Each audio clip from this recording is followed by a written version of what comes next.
Donc c'est la mise en peinture de la porte de l'atelier avec la peinture bleu charrette de chez Biorox. Mon support a été décapé, a été révisé, a été imprimé avec une accroche et maintenant le volet est prêt à recevoir la peinture. Ça faisait longtemps que je voulais faire quelque chose dans cet esprit-là pour l'atelier. Parce qu'à mon avis, ça va être super chouette. J'ai mis un anti-rouille, c'est pas un vernis, mais je veux absolument garder ce côté rouillé. Après, le bleu charrette. Ici, tu as vu, j'ai surtout pas rebouché pour faire un côté vraiment atelier, vieil atelier. Donc, voilà, c'est une laque satinée à base de pigments végétal. Donc chez Biorox, ils font de la recherche et développement sur les produits biosourcés et sur le confort d'application aussi. Donc je te fais voir là, tu fais des arrêts sur image comme d'habitude. Et ici, pareil. Donc je pense qu'il est bien secoué. Ça c'est du soie, ça c'est 50% soie, 50% synthétique. Ça c'est 100% soie de porc. Et ça c'est 100% synthétique. Les peintures aqueuses, en phase aqueuse, marchent très bien avec le synthétique. Nous, les professionnels, on a des soies de porc, mais c'est des pinceaux, tu vois, qui trempent dans l'eau. Et donc, en fait, la soie, elle est toute douce et tout. Mais il faut le préparer, ton pinceau. Autrement, si tu ne le laisses pas dans l'eau pour la peinture à l'eau et dans l'huile pour les peintures à l'huile, tes soies sont toujours... ça a tendance à te faire des cordes, tu vois. Ça, c'est beaucoup moins soyeux que ça. Donc le support doit être préparé, doit être sain, tatati tatata. Bien remué avant l'emploi. L'application de brosse synthétique. Les rouleaux microfibres 6 mm d'aspect tendu ou 9 mm d'aspect poché, sans dilution. Au pistolet, tu peux la diluer jusqu'à 10%. On va essayer. Je disais, on dirait un gris.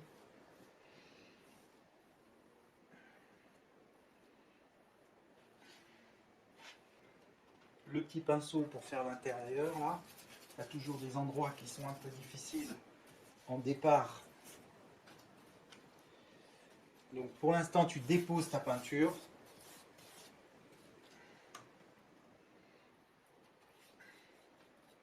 Bien autour des gonds. Et une fois qu'elle est déposée, tu recharges.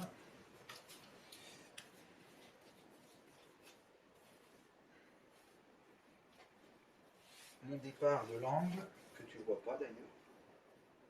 Oh, ça m'a l'air de sécher assez rapidement. Hein, donc tu dois être méthodique.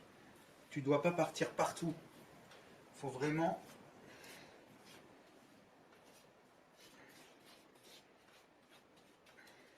respecter ton ordre d'application. Oh, ben dis donc, elle file bien, je trouve. Hein. Tu me diras, le bois est préparé. Hein.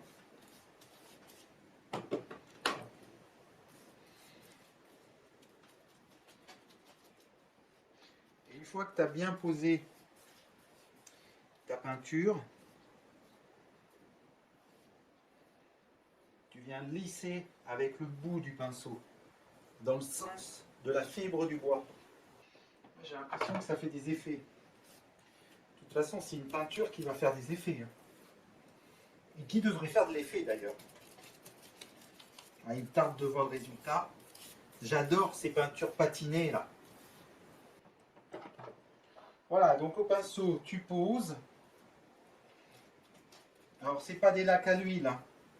Les lacs à l'huile se travaillent encore plus.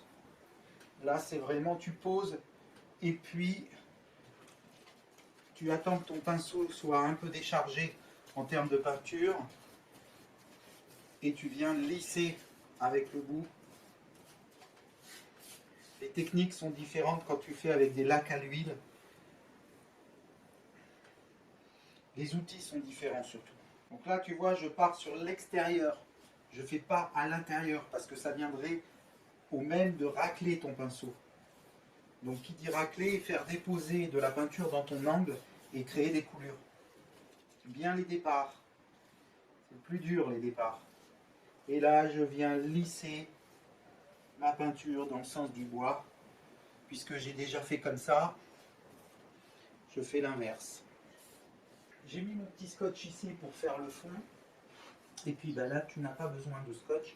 Donc tu te positionnes pas trop proche de ta surface à peindre. tu commences à, on va dire, 5000. Et quand ton pinceau n'est pas trop chargé, eh bien tu viens appliquer ta peinture au ras. Pareil pour le départ ici dans l'angle. Je sais que tu ne vois pas bien. Donc je te disais, ici. Donc tu déposes ta peinture à 3-4 mm et après tu reviens sur ton sujet jusqu'à temps d'être à fleur quasiment de ta poignée. Tu prends ton temps et tu souffles, comme quand tu tires au fusil. Voilà, l'arme de poing. Là, il y a un petit peu de blanc, je vais passer par-dessus. Je vais légèrement déborder en fait. Voilà. Je préfère voir le bleu que le blanc.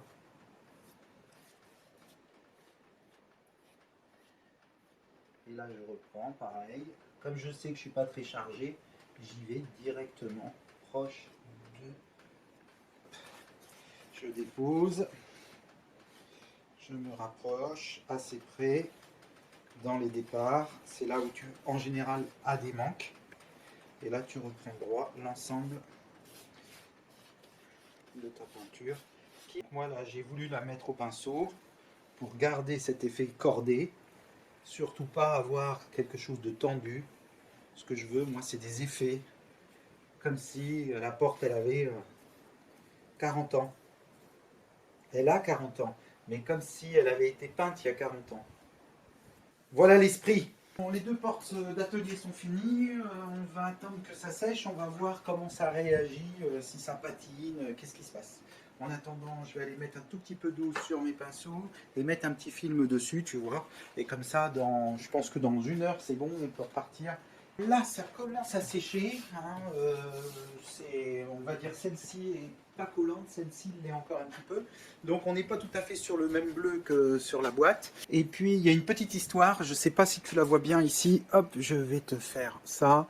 T'as qu'à la lire. Tu peux faire un petit arrêt sur image, tu verras pour la petite histoire, c'est sympa. C'est reparti pour la deuxième couche, qui est un bleu d'antan, qui est un répulsif au niveau des mouches et puis des insectes en général. Je suis vraiment chargé. Enfin, dessus. Donc ils disent de ne pas trop charger non plus, pas dépasser 150 microns. Alors ça paraît 150 microns, ça paraît pas énorme, mais c'est à peu près le film que tu déposes avec une laque. Ça se tend très bien, c'est vraiment très bien.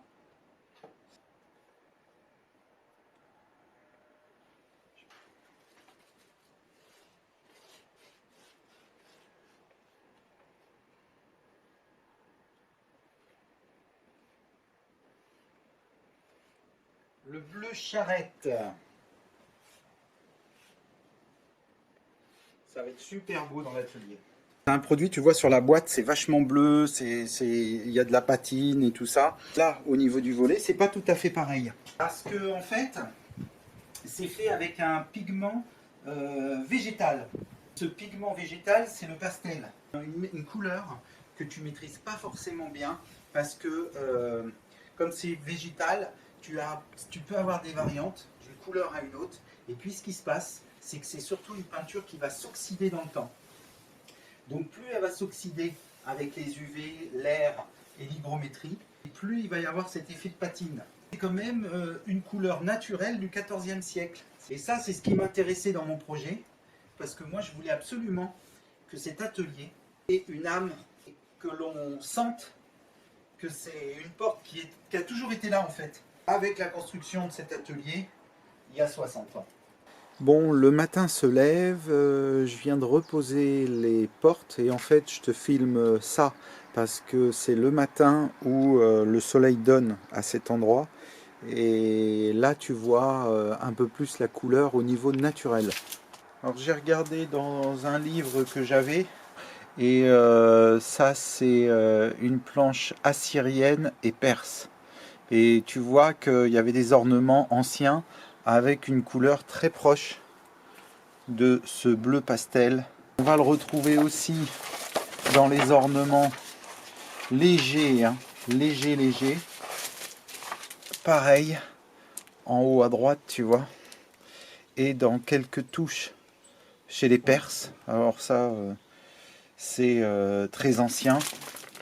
Et on va le retrouver aussi chez les Celtes. Tu vas retrouver des pointes de cette couleur-là.